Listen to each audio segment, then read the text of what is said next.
आज का हमारा टॉपिक यूक्लिड डिवीज़न एल्गोरिदम, और ये क्लास विशेषकर उन स्टूडेंट्स के लिए है जो अभी फ़िलहाल 10th क्लास के अंदर हैं और मैथमेटिक्स पढ़ने की इच्छा रखते हैं। तो हम शुरुआत करते हैं इस टॉपिक से। जो हमारा चैप्टर 1 है वो है रियल नंबर्स का, रियल नंबर्स।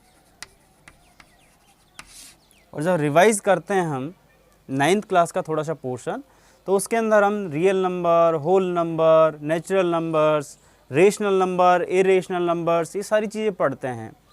और उसके बाद में 10th क्लास में जब एंटर करते हैं तो रियल नंबर्स के अंदर सबसे पहली जो थ्योरम आती है, या इसको हम कहें लेमा, यूक्लिड डिवीज़न लेमा, ठीक है, हिंदी में कहा जाता है प्रमेयिका। ये क्लास दोनों स्टूडेंट्स के लिए है, हिंदी मीडियम और इंग्लिश मीडियम दोनों के लिए। मैं दोनों में जो है बाइलिंगुअल यूज़ करूँगा।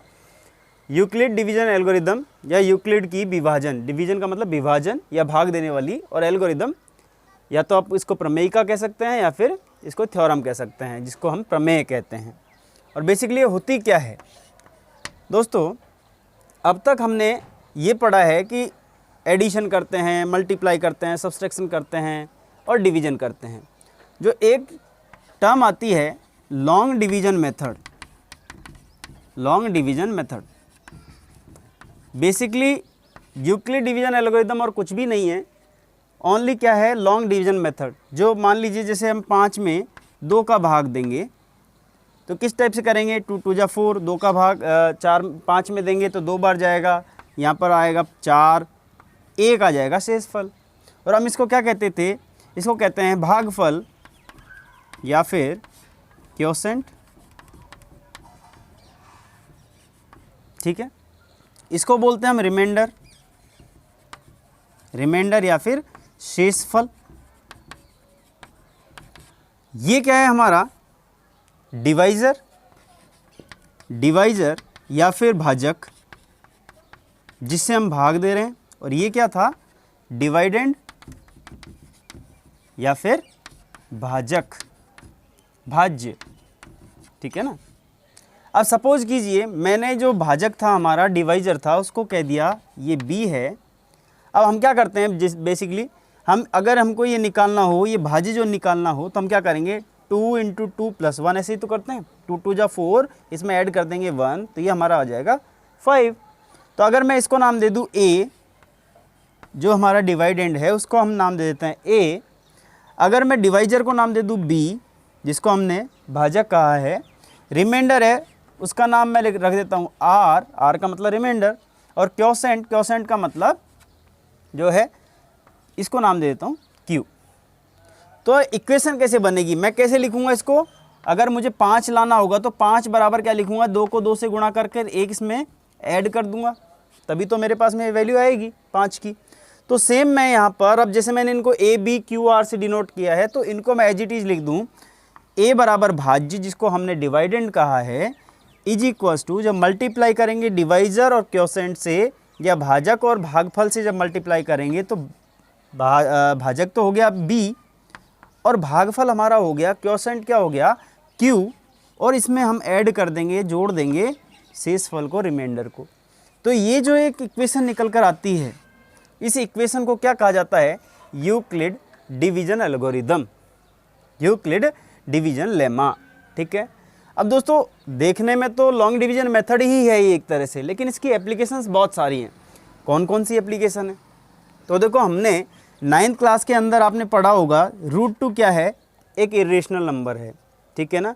और हमने इसको, अगर मान लीजिए आपने इसको एक नंबर लाइन के ऊपर शो किया, किस प्रकार से शो करते हैं, नंबर लाइन के ऊपर शो किया, तो मान लीजिए नंबर लाइन है, ये 0 पॉइंट है, ठीक है।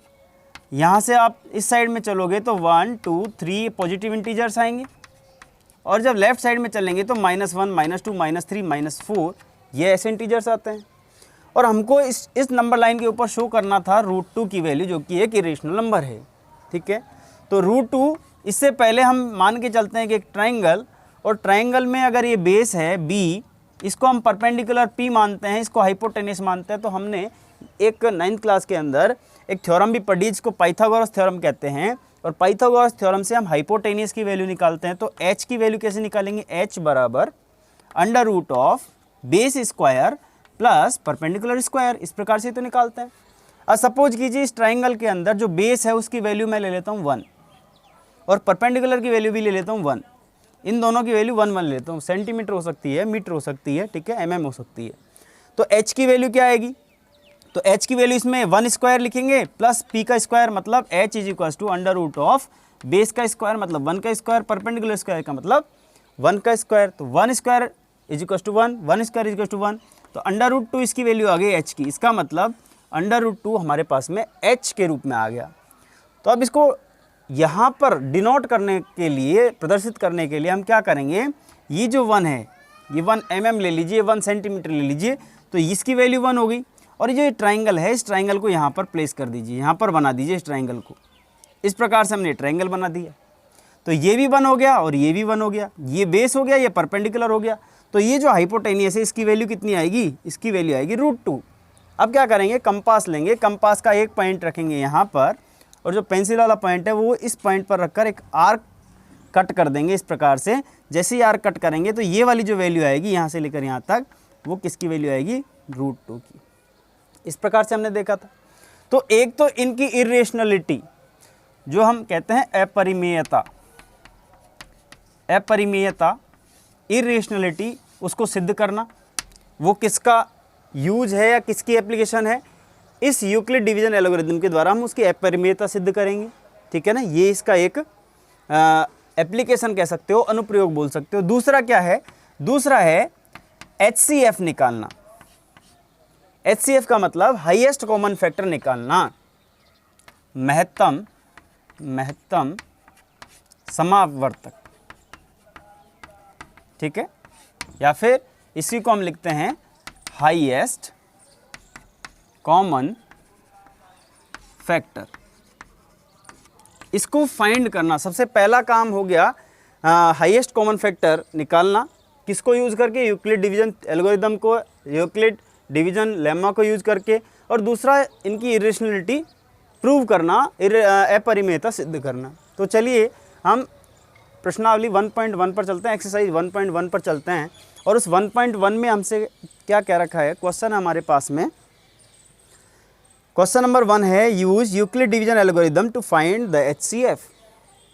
यूक्लिड विभाजन प्रमेय का प्रयोग करके HCF निकालिए।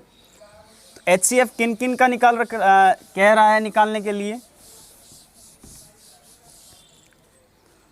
हमसे क्वेश्चन नंबर 1 कह रखा है 135 एंड 225 का यूज करके, यूक्लिड डिवीजन एल्गोरिथम का यूज करके इन दोनों का निकालना है हमको HCF, इन दोनों का निकालना है हमें HCF। दोस्तों ध्यान रखेंगे, HCF निकालने के लिए हम क्या करेंगे, सबसे पहले जैसे हम इस प्रकार से भाग देते थे, हमने अभी भाग दे के देखा, 5 में 2 का भाग दिया, यहाँ 2 आया, यहाँ 4 आया और 1 रिमाइंडर बच गया। तो हमने यहाँ से देखा जो भागफल था, या क्वोशेंट जो हमने कहा, क्यू से डिनोट किया, वो किससे छोटा है, वो इस डिवाइडेंड से छोटा है या भाज्य से छोटा है, या हम यूँ कह सकते हैं A is greater than Q, ठीक है, A is greater than Q। तो आप ये भी कह सकते हो जब इसका भाग दे रहे हैं हम इसके अंदर, तो ये भी तो इससे छोटा है, ठीक है। लेकिन इस केस में क्या होता है कि ज़रूरी नहीं है कि जब हम यूक्लिड थ्योरम की बात करेंगे तो ज़रूरी नहीं है कि इससे छोटा हो। जैसे कि 0 में हम 12 का भाग दें, तो क्या 0 में 12 का भाग नहीं जाता, जाता तो है, लेकिन कितनी बार जाएगा, 0 बार जाएगा, ठीक है ना, कितनी बार जाएगा, 0 बार। आप यूँ नहीं कह सकते कि भाग नहीं जाता, जाता तो है, लेकिन कितनी बार जाएगा, 0 बार, ठीक है। तो इस प्रकार से हम देखेंगे, सबसे पहले नंबर लिया हमने 225 और हमको निकालना है HCF। हम क्या करेंगे, लॉन्ग डिवीजन यूज करेंगे, 135 का भाग देंगे 225 में, कितने टाइम जाएगा, 1 टाइम, क्योंकि देखिए 135 को यदि हम 2 टाइम भाग दें इसके अंदर, तो कितना हो जाएगा, 270 हो जाएगा, और 270 225 से ज़्यादा हो जाएगा, इसलिए हम 1 टाइम देंगे, हमारे पास में 135 ही आएगा। 5 - 5 करेंगे 0 आएगा, और यहाँ से 12 - 3 करेंगे तो हमारे पास में कितना आएगा, 9, ठीक है। 0। अब देखिए हमारे पास में आ गया 90, ये क्या बन गया, ये बन गया हमारे पास में रिमाइंडर, ये बन गया रिमाइंडर। ये हमारे पास में क्या है, क्वोशेंट मतलब Q है। इसको हमने कहा A है, और ये क्या था, ये डिवाइजर था। डिवाइजर को हमने किससे डिनोट किया, B से। और हमारी इक्वेशन क्या थी, इक्वेशन हमारी है यूक्लिड थ्योरम क्या थी, A is equals to BQ plus R। हमने इस प्रकार से लिखा। अब जो जो चीज़ यहाँ पर निकल कर आई है वो हम इस इक्वेशन में पुट कर देते हैं। A बराबर क्या है 225 इज इक्वल्स टू, B क्या है, B 135 है, 135 लिख दिया। Q क्या है, Q1 है, मल्टीप्लाई कर दिया, प्लस करके R क्या है 90, R मतलब जो रिमाइंडर था वो 90 था। तो अब यहाँ पर हम चेक करेंगे वेदर 90 इज इक्वल्स टू 0 और नॉट। क्या 90 जो है, जो शेषफल 90 है वो 0 के बराबर है क्या, नहीं है।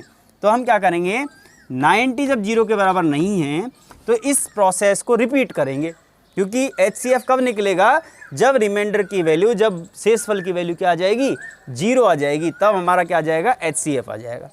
तो अब हम जब रिपीट करेंगे तो हमारी दो वैल्यूज कौन कौन सी होगी, 135 और 90। अब तक तो हमने क्या ली थी, 135 और 225, 135 और 225। अब हम क्या लेंगे, 135 और 90। तो हम लिखेंगे यहाँ पर सेकंड स्टेप या स्टेप 2, ठीक है। तो हम यहाँ पर लिखेंगे 135 एंड 90। अब भाग बड़ी संख्या कौन सी है, 135, उसमें भाग किसका देना है, 90 का। तो यहाँ पर लॉन्ग डिवीजन फिर यूज करेंगे, 135 में 90 का भाग देंगे, कितनी बार जाएगा, देखिए 9 1 जा 9, 9 2 जा 18, तो 180 करेंगे तो ज़्यादा हो जाएगा, तो हम 1 टाइम देंगे, तो यहाँ पर आएगा 90। जैसे आपने यहाँ लिखा 5 और 13 - 9 इज इक्वल्स टू 4, तो हमारा रिमाइंडर बच गया, R हो गया 45, क्वोशेंट हो गया हमारा 1, ठीक है।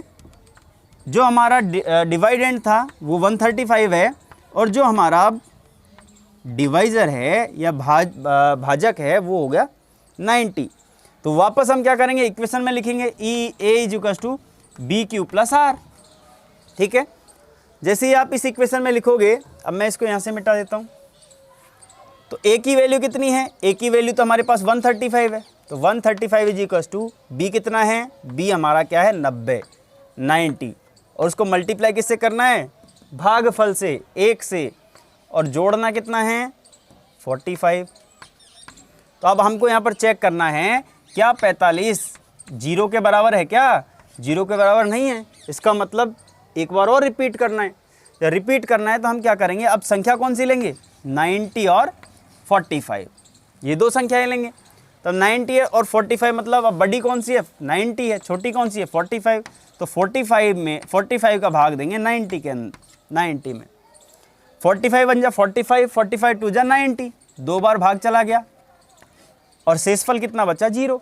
इसका मतलब रिमाइंडर हमारे पास में 0 आ गया, क्वोशेंट की वैल्यू 2 है, जो हमारा डिवाइजर है या भाजक जो है, उस भाजक का मान कितना है 45, और A जो था हमारा डिवाइडेंड या भाज्य जो था, इसको डिवाइडेंड कहते हैं, इसका मान कितना 90।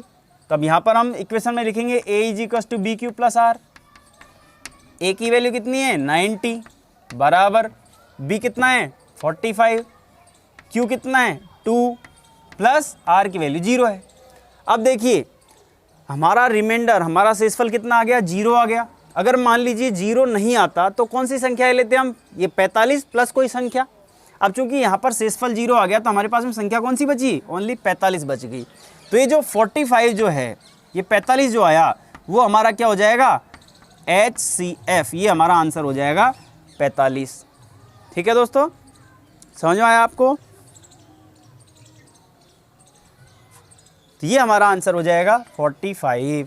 ठीक है, इसी प्रकार से आप ट्राई करना। मैं एक क्वेश्चन लिख रहा हूँ, इसका सेकंड क्वेश्चन है, यहाँ पर लिख देता हूँ। सेकंड क्वेश्चन आप ट्राई करना, 196 एंड 38220, इनका HCF निकालना है हमें। आंसर आप कमेंट बॉक्स में कमेंट कर सकते हो, और 86 एंड दूसरी संख्या है 255।